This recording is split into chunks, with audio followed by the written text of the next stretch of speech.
بسم اللہ الرحمن الرحیم۔ رات کے ابتدائی حصے یا آخری حصے میں وطر ادا کرنا۔ حدیث نمبر 419 حدیث نمبر 419 مسروق بیان کرتے ہیں، انہوں نے سیدہ ام عائشہ صدیقہ رضی اللہ تعالیٰ عنہا سے نبی اکرم صلی اللہ علیہ وسلم کی وطر نماز کے بارے میں پوچھا تو انہوں نے جواب دیا، آپ ہر حصے میں رات کے ہر حصے میں وطر ادا کر لیتے تھے۔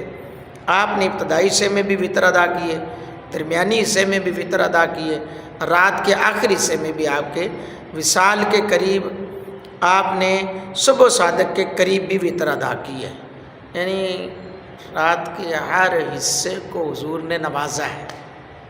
اللہ اللہ، یہ میرے کریم آقا علیہ السلام کا کرم ہے، یہ جس ہر چیز کو نوازتے رہے، دن کو بھی نوازا، رات کو بھی نوازا، عبادت سے نوازا، ریاضت سے نوازا۔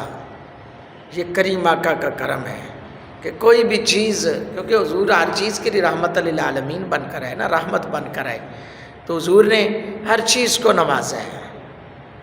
اللہ اکبر۔ حضور اقدس صلی اللہ علیہ وسلم نے نماز وطر رات کے اول وقت میں بھی ادا فرمائی، میانہ وقت میں بھی، آخری وقت میں بھی، البتہ آیات مبارکہ کے آخری سالوں میں آپ نے آخری وقت کا تعین کر لیا۔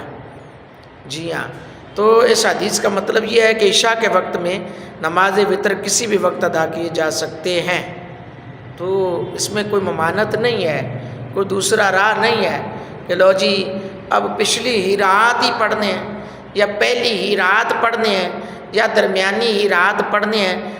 کبھی بھی آپ رات کے کسی بھی حصے میں عشاء کے فرض نوافل سنتیں پڑھ کر آپ کسی بھی وقت میں پڑھ سکتے ہیں، کوئی ممانعت نہیں ہے۔